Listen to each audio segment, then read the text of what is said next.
simples, será a nossa aula 5, e dando início aqui à nossa aula. Bem, nós vamos falar vamos resolver os exercícios que ficaram da aula passada. Eu percebi que lá no Classroom o Breno respondeu, né? Eu vou fazer os exercícios aqui, já confiro e retorno a resposta, a nota pro Breno. Tá bom, Breno? Quando você assistir essa aula, provavelmente sua nota já vai estar lançada. Bom, nosso assunto é somente somente regra de 3 simples, além, claro, das resoluções. Vamos lá, vamos começar. Essa questão aqui ficou pendente da aula passada. Bem, vamos lá, né? Ficou pendente não, na verdade, decidi não fazer mais as listas, né? Porque eram trabalhosas e não surtiram o efeito que eu imaginava, né? Na verdade, até por conta do desafio de estar conectado e respondendo também. Então, eu tirei e vou deixar 2 exercícios ao final de cada aula. Daí vocês me respondam como foi a última aula, né? Eu falei que ia deixar a lista, não acabei deixando. E eu vou deixar sempre assim, 2 exercícios, tá bom? Então vamos lá.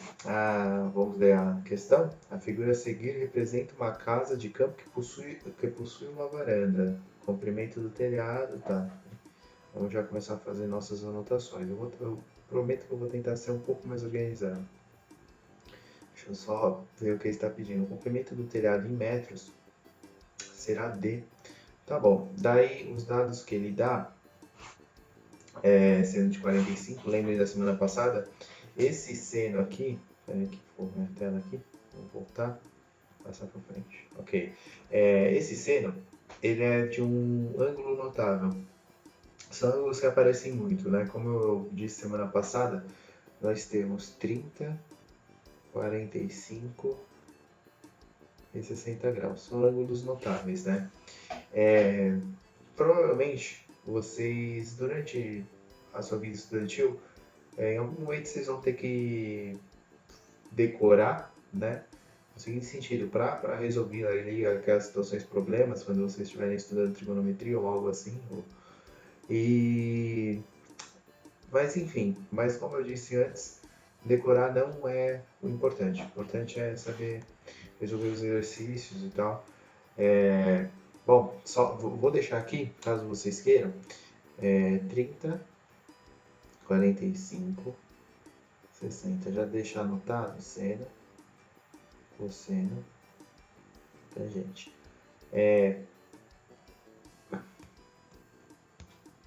Meio,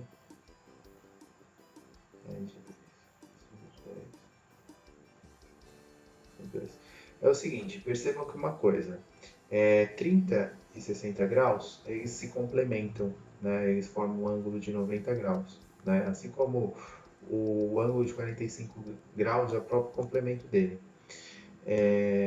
Então é o seguinte, percebam que, sendo complementos, porque daí tem um triângulo aqui, ó, de 90 graus, que é o triângulo retângulo, certo? Se eles se complementam, o cateto oposto de um vai ser o cateto adjacente do outro ângulo, né? Se eu tenho 30 graus aqui e aqui eu tenho 60, logicamente aqui é 90, né? E a somatória dos ângulos internos de um triângulo são sempre 180 graus.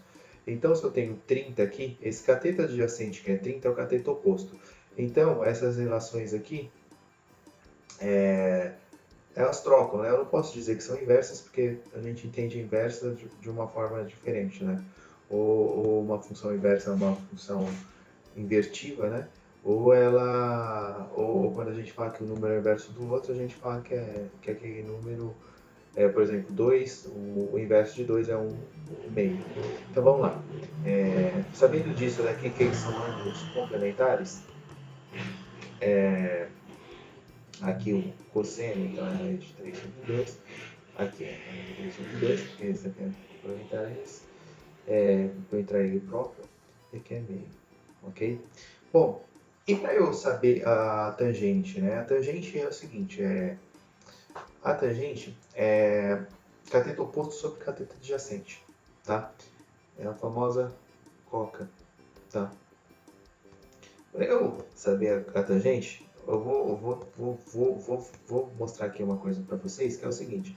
Caso vocês não lembrem dessa relação aqui, que é improvável, é mais fácil lembrar dessa relação em alguma prova, alguma coisa que vocês estejam fazendo do que essa. Porque tangente também é igual a seno sobre cosseno, tá? Vamos por aqui, tangente de um ângulo alfa é igual ao seno do alfa dividido pelo cosseno do alfa. E vamos demonstrar isso. A gente sabe que a relação de tangente de alfa é igual a cateto oposto ao alfa sobre o cateto adjacente, certo? Bom, a gente sabe também que seno de alfa é igual a cateto oposto sobre a hipotenusa. Cosseno é igual a cateto oposto, cateto adjacente, desculpa, cateto adjacente sobre a hipotenusa. E aí, se a gente dividir seno sobre cosseno, a gente vai ter essa fração aqui de cima multiplicada pelo inverso da de baixo, tá?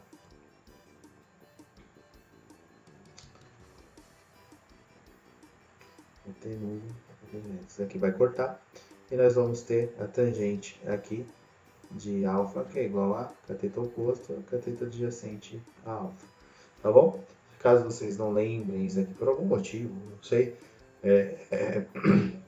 a relação de tangente também é igual a isso, né? E aqui a gente tem algumas propriedades interessantes, por exemplo, seno de alfa é igual a tangente de alfa vezes cosseno de alfa, né? Depois, se a gente conseguir passar por trigonometria, equações trigonométricas, a gente dá uma passada nisso, leis dos senos, leis dos cossenos, também é interessante a gente dar uma passada. Então tá bom. Bom, eu disse tudo isso porque, por exemplo, eu não lembro qual que era a tangente, né? A tangente de 30 e 60 graus. Bom, a de 30, aqui, raiz de 3 sobre 4, é isso? Eu acho que eu estou falando besteira. Deixa eu pôr aqui.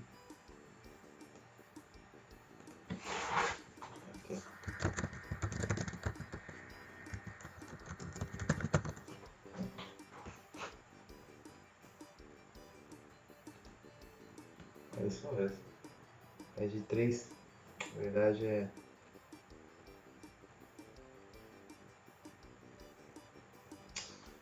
Eu sei porque eu tô multiplicando. Eu tô fazendo a mesma cagada que eu tava fazendo antes. Vou voltar aqui. Então é o seguinte. Vai ser meio. Eu tava errando na aritmética aqui.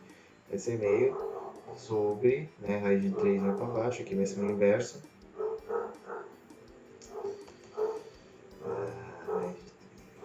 Tá bom.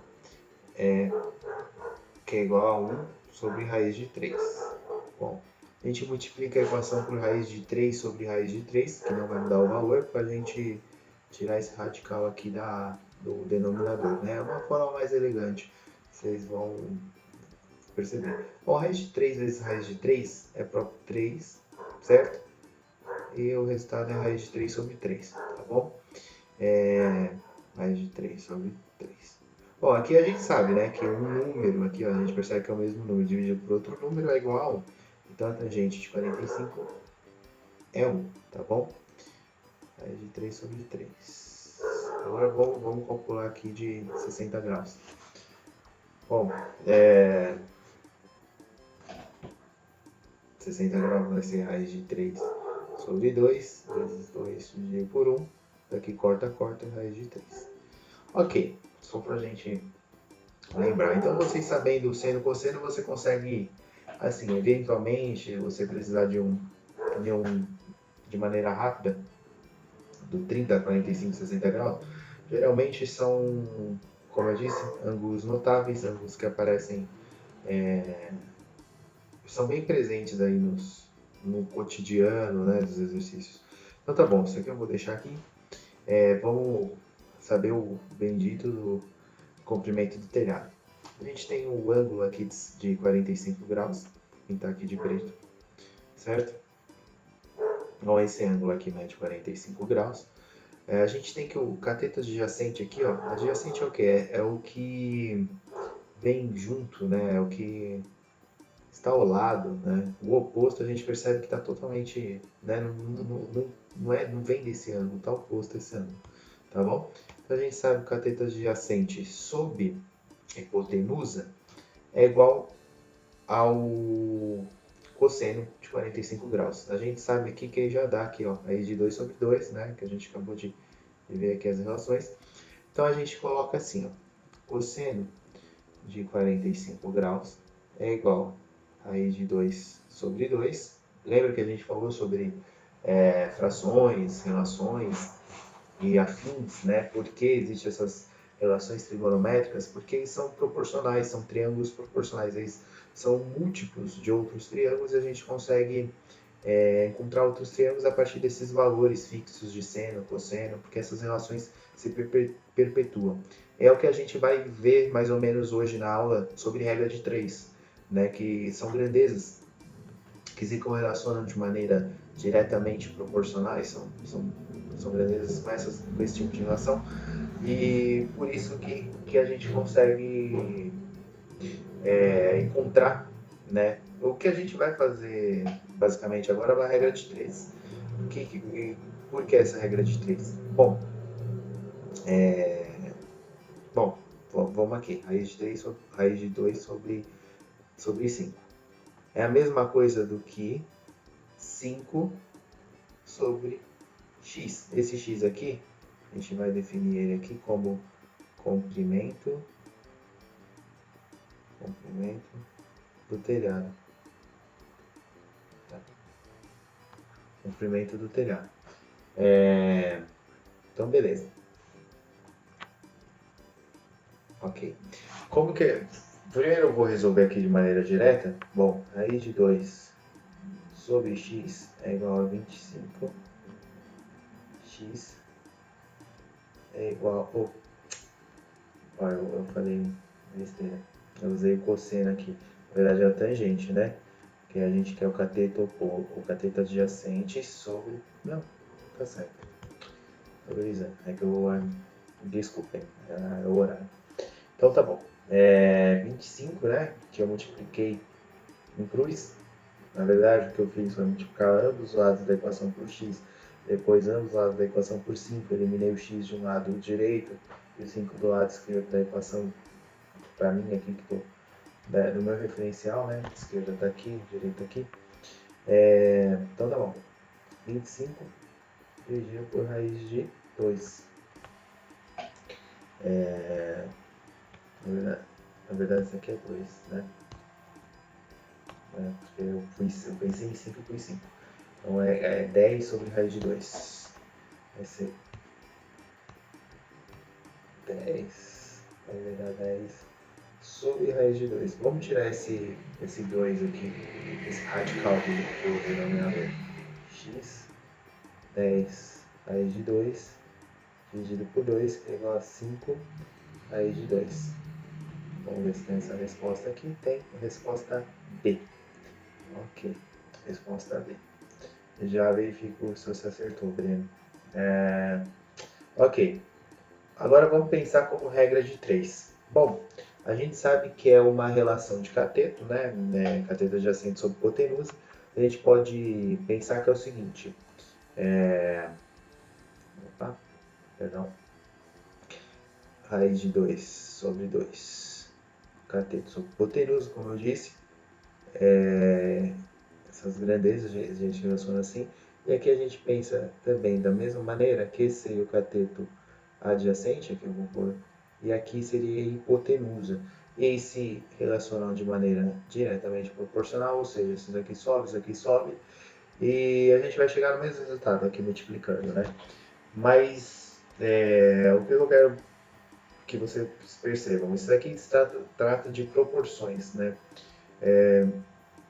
Não grandezas que se relacionam, mas sim proporções. Mas a regra de 3 age desse jeito. A gente pode condicionar o nosso pensamento à regra de 3, mas fugiria do escopo de ter as relações submúltiplos e múltiplos de um triângulo, tá? Mas mesmo assim, é uma maneira de se pensar, já introduzindo vocês ao assunto da aula. Então vamos lá. Próxima questão aqui. Deixa Um astrolábio é um instrumento que serve para medir ângulos. Há cerca de 500 anos, por exemplo, os navegadores portugueses que chegaram às ilhas dos Açores, de Cabo Verde ao Brasil, usaram o astrolábio para não se perderem no mar. Nossa, eles estão pequenos, hein? Com o astrolábio, eles podiam marcar sua posição sobre a Terra, medir o ângulo que o Sol fazia com o horizonte. Assim, determinar um texto introdutório aqui, mas enfim, está apresentando esse instrumento astrolábio, que é o seguinte, né, tem esse pêndulo aqui, essa fita, esse peso. Então, conforme você gira, né, tá aqui o pêndulo, né, tem uma força-peso exercendo sobre a corda, tensionando essa corda que tá vindo do próprio peso da corda, obviamente, mas também daquela borracha ali, né, que está escrito borracha. Então tá aqui, né, se você vira assim, ainda vai estar a força-peso agindo, né, mas você tem uma medida de ângulo ali, conforme a rotação que você fizer, né, como mostra aqui a figura do, do mano aqui usando o astrolábio. Então beleza, a gente já entendeu o que é, como que faz, o que ele é, e só ver se ele explica como que o astrolábio era usado para determinar a altura de uma montanha difícil, ok. Tá bom. Após a aula sobre os astrolábios, o professor Dilma Etec propôs a seus alunos que determinasse a altura de uma antena localizada em um terreno plano e sem obstáculos à sua volta, que ficava próximo à escola. Tá. Para a realização da tarefa, explicou aos alunos os procedimentos para se determinar a altura H da antena. Bom, então vamos lá. O aluno deve se colocar a uma distância dele. É o que esse aluno fez aqui.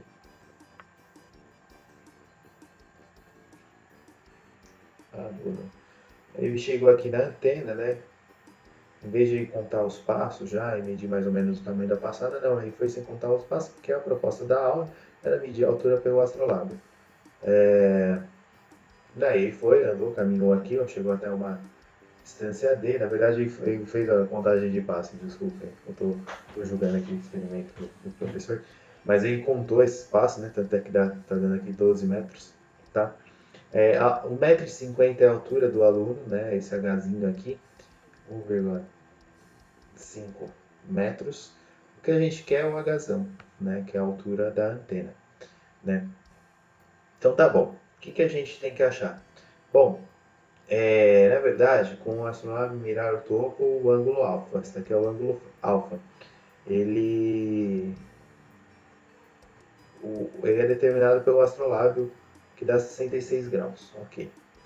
Medir a distância H dos olhos. Na verdade, o Hzinho não é a altura do aluno, e sim da visão, né, do aluno. Então tá bom. Então, basicamente, o que ele pede? Para a gente achar esse Hzão. Só que, o que a gente vai fazer? O ângulo alfa se forma nesse triângulo aqui. Deixa eu pintar aqui de vermelho. Nesse triângulo aqui, certo?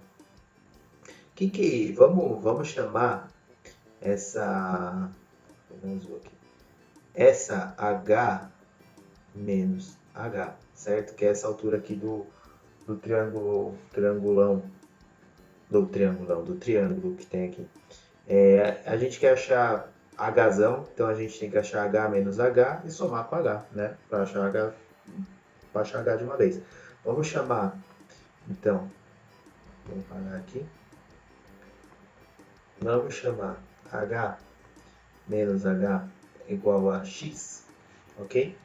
E, obviamente, H é igual a H mais X, certo? Tá bom. Chamamos, então, de X, né?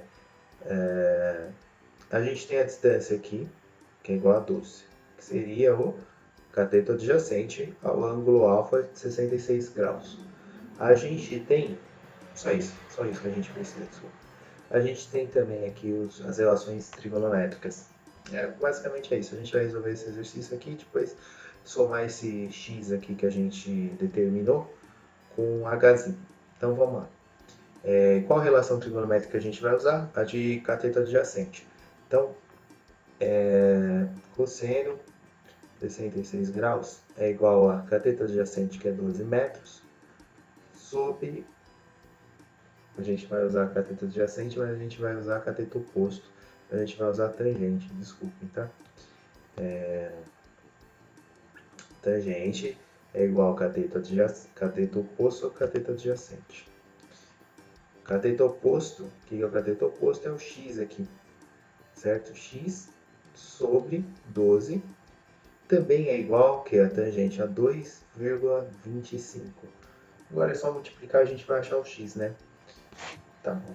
Vamos fazer uma coisa já legal aqui. A gente sabe que h é o hzinho mais esse valor de x aqui, né? Então vamos já fazer assim, ó, h é igual a 12 vezes 2. Vamos ver se surge alguma coisa aí que a gente possa trabalhar para facilitar a conta. Mais 1,5. 1,5 talvez a gente possa... Bom, vamos fazer essa conta, vai, vamos parar de preguiça. Então, ó, 12, vou fazer aqui em cima, tá?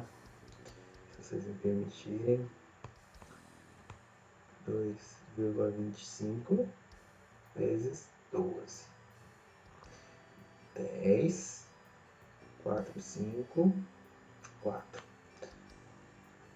Põe uma casa aqui da unidade. 2, 2, 5. Ok.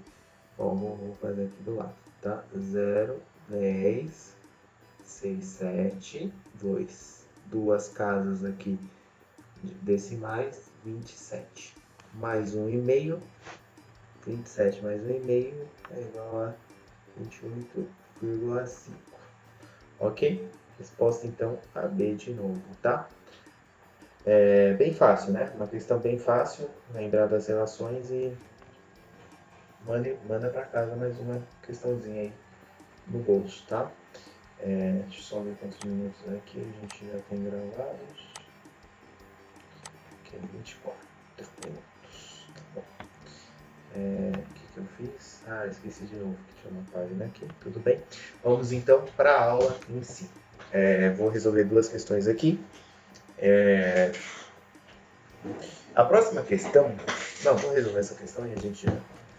Depois eu falo da próxima. Eu acho que eu não vou fazer a próxima, vou fazer a mais fácil lá no final. Vou deixar a próxima, a gente resolve semana que vem qualquer coisa, mas a gente vai resolver semana que vem. É uma questão que entra na medida de controle. Mas vamos lá. Bom, explicar rapidamente o que é uma regra de 3. A regra de 3 é coisa que eu já venho falando em algumas aulas e eu acho que tem alguma questão que eu resolvi tanto raciocinando quanto por regra de 3, correlacionando as grandezas que aparecem. Bom, grandeza não é que seja uma unidade de medida, mas como eu posso dizer? Porque, por exemplo, o litro é uma unidade de medida de uma grandeza de volume. Mas está me faltando palavra. Mas, enfim, resumidamente, o que seja grandeza? A grandeza é algo que a gente meça por unidades de medidas, mas meça ou calcule, por exemplo, a velocidade é uma grandeza vetorial, porque ela tem sentido, direção e módulo, tá? Isso é uma grandeza. Mas as unidades de medidas, daí entra o Sistema Internacional de Medidas, da velocidade, as unidades oficiais é metros por segundo. Mas resumidamente é isso. Ela correlaciona unidades de medidas, usa unidades de medidas, mas para determinar certos valores implícitos no que no que se tem interesse de estudo ou alguma coisa assim, né? Vou dar um outro exemplo de grandeza. Eu estou até meio perdido porque é um conceito muito primitivo, é fácil de ser entendido, mas é difícil de explicar sem se confundir com o conceito de unidade de medida. Bom, litro, como eu disse, é uma grandeza de volume. Quilograma é uma grandeza de massa.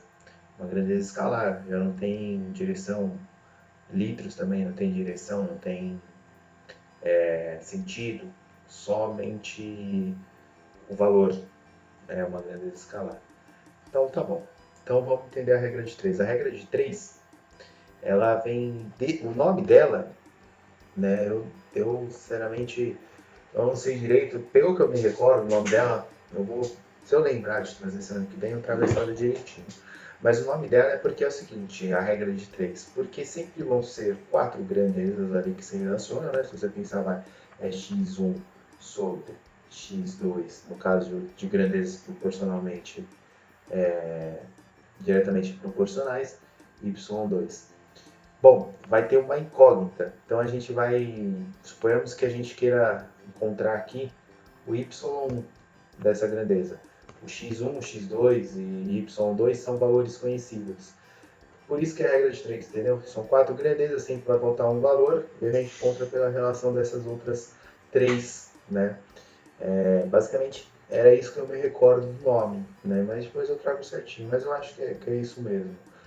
Depois da regra de 3 compostas, a gente pode relacionar mais de 4 grandezas, no caso que nem aqui, mas no fim a gente consegue simplificar até a regra de 3 composta, que é tema da próxima aula.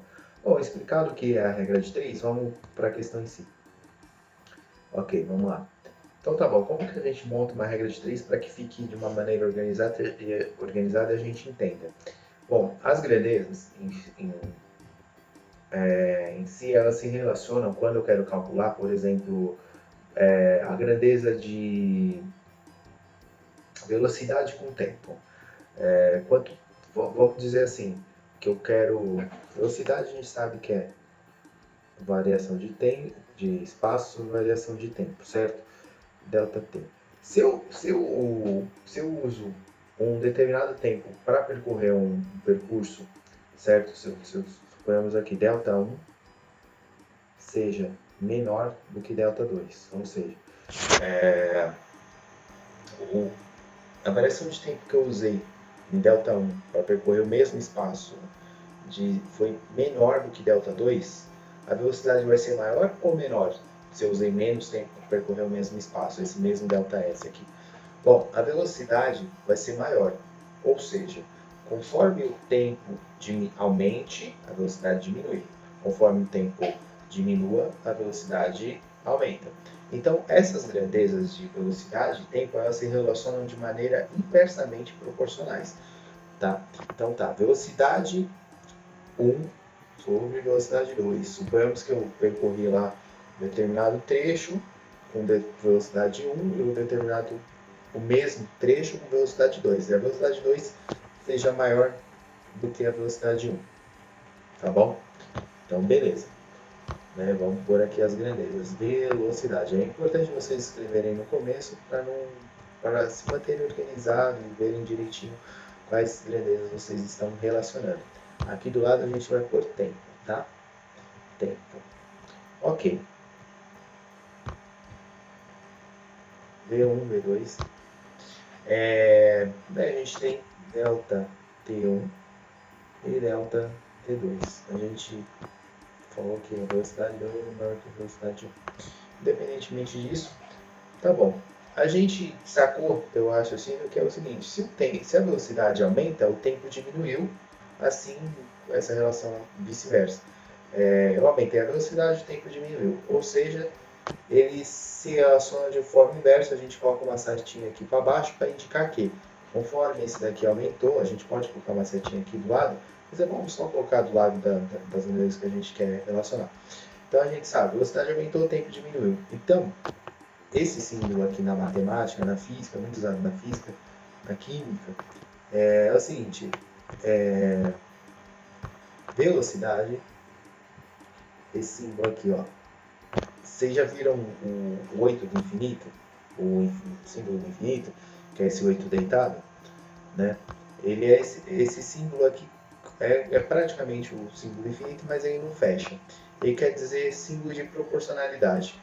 E quando a gente quer dizer que uma grandeza é proporcional à outra, a gente coloca assim. Vou usar outra aqui. Por exemplo, A gente sabe que velocidade é ΔS sobre ΔT.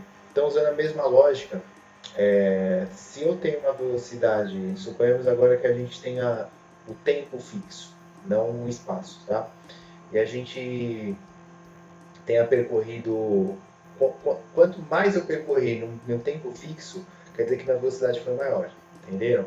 Então, a velocidade ela é diretamente proporcional ao espaço. Então, se a gente tem essa velocidade aqui, o símbolo de proporcionalidade, vou usar ele aqui, nossa, péssimo, proporcionalidade ao espaço. Ela é proporcional, a gente escreve e diz dessa maneira. Agora, a velocidade, olha como a gente fala que uma grandeza é inversamente proporcional ao outro. Assim, ó. Coloca um, aqui a gente coloca o inverso, entendeu? Lembra quando eu falei do inverso, que o meio é o inverso de 2? É a mesma coisa aqui, tá? Segue o mesmo raciocínio. Então é o seguinte, a velocidade é diretamente proporcional ao espaço percorrido e inversamente proporcional ao tempo. Ok, é só para elucidar como a gente vai trabalhar aqui com grandeza. Então vamos na organização do exercício. Uma usina produz 500 litros de álcool, tá? Vamos pôr aqui volume como uma das grandezas, certo? E é importante vocês lembrarem da aula sobre medidas, né? Embora a gente tenha trabalhado com metros somente, sempre que a gente trabalhar com grandeza, a gente vai trabalhar com unidades de medidas. Então, aqui a gente está em litros. Eventualmente vai ter um exercício aqui que eu acho que é o 2, que vai ter que fazer uma continha. E sempre é importante estar atento a conversões de unidades. Então tá bom, volume, né? Aqui é uma grandeza, quilograma representa uma grandeza de massa, né? Então, beleza. Então vamos ler a questão. Uma usina produz 500 litros de álcool com 6.000 quilogramas de cana de açúcar, certo? Eu não lembro se essa questão tinha alternativa, mas acho que não. Determine quantos litros de álcool são produzidos. Deixa eu só ver uma coisa aqui. Se ela tinha alternativa. Não tinha. Tá bom. Ok. Então vamos lá. Volume 500 litros. Né? Vamos pôr esse. Vamos pôr esse litros aqui em cima, que é a unidade de medida, e o quilogramas aqui. 500 eu produzo 6.000 quilogramas. Isso aqui é igual a 6 vezes 10 na terceira. Eu acho que a gente já trabalhou com potências de 10 em sistema decimais, né? Então tá bom, vou escrever dessa forma. Determine quantos litros de álcool são produzidos a partir de 15.000 quilogramas de cana-de-açúcar. Vamos pôr aqui que é... vamos pôr um V de volume? Vamos ver quanto que seria esse volume? Então, ok. É o seguinte, se eu aumento a quantidade de cana-de-açúcar, eu produzo mais ou menos litros de álcool. Produzo mais. Então, isso aqui é uma grandeza diretamente proporcional. Né? Eu pus a setinha aqui onde está a incógnita. Então, 500, né? Agora a gente só monta aqui, ó, 500 sobre V é igual a 6.000 sobre 15.000, né? O que a gente pode fazer aqui? Nesse 6.000 sobre 15.000, vamos escrever dessa maneira aqui. 15 vezes 10 a terceira, quarta. O que vocês percebem também? Eu escrevi em potência de 10, mas eu podia ter cortado aqui direto, né? Vou contar os zeros. Porque os zeros, lembra que a gente, se for expoente positivo, a gente acrescenta zero à direita. Se for expoente negativo, a gente deu uma pincelada sobre isso na aula de sistema decimal. Então a gente corta aqui, daria no mesmo, tá? 6 sobre 15. Então vamos achar o volume até, enfim. O volume vai ser, vou fazer aqui de forma direta, 500 vezes 15. Será que dá para simplificar? 500 vezes 15. A gente pode dividir ambos os lados da equação por 3.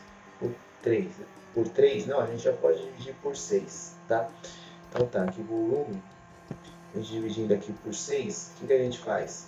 Ó, a gente sabe que 6 é 3 vezes 2, né? Então a gente vai usar esse daqui para simplificar esse aqui para simplificar esse, mas não, um truquezinho algébrico aí, aritmético, enfim, 250, 15, é 5. Percebam que eu fiz. É 6, né? 6 a gente escreve por 3 vezes 2. Uma multiplicação, porque a divisão também, enfim, nenhuma multiplicação, a ordem dos fatores não altera o produto. Então, quando eu escrevo 500 vezes 15 dividido por 6, eu faço daquele jeito. Eu posso simplificar ou 3 com 15 ou 2 com 15, não faria sentido porque não daria um número inteiro, mas enfim, eu posso trabalhar dessa maneira. É um truquezinho, daí isso daqui fica mais fácil de resolver. 250 vezes 5 é 1250. A gente sabe que 250 vezes 4 é 1000, mais 250 é 1250 litros, tá bom? A gente chega na resposta aqui, 1250 litros.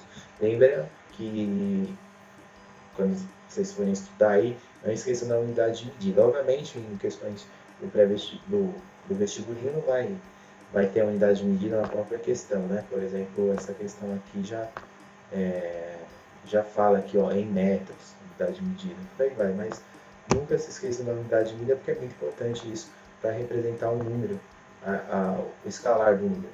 Essa questão aqui eu vou deixar para vocês responderem, tá? Aqui vai ter uma conversão, ó, eu já pus medidas de comprimento. Então façam o exercício, pensem desse jeito e lembrem de converter isso de centímetros, de milímetros, para ele pede em metros. Não esqueçam disso. Ok, vamos lá para a nossa última questão. Uma equipe de 5 professores gastou 12 dias. Vamos pôr aqui como grandeza professores, tá? Professores e dias. Ok. 5 professores gastaram 12 dias. 5 gastaram 12. Considerando a mesma proporção, ou seja, a mesma proporção de provas, né? As provas permaneceram, não se alteraram. Quantos dias levaram 30 professores? Quantidade, vamos por X aqui. Agora, pensa comigo, se eu tenho 5 professores, consigo em 12 dias terminar aquela quantidade de prova Y, que seja, se eu tiver 30 professores, eu vou demorar mais ou menos? Vou demorar menos. Então, essa é uma grandeza inversamente proporcional. Vamos colocar uma setinha aqui para baixo para identificar como essas grandezas se relacionam. Setinha para baixo quer dizer que o quê? Que eu inverto. Ok. Então, 5, 30 seria igual a x por 12. Bom, fazendo a conta aqui, multiplicando ambos os lados por 30 e por 12, nós teremos 12 vezes 5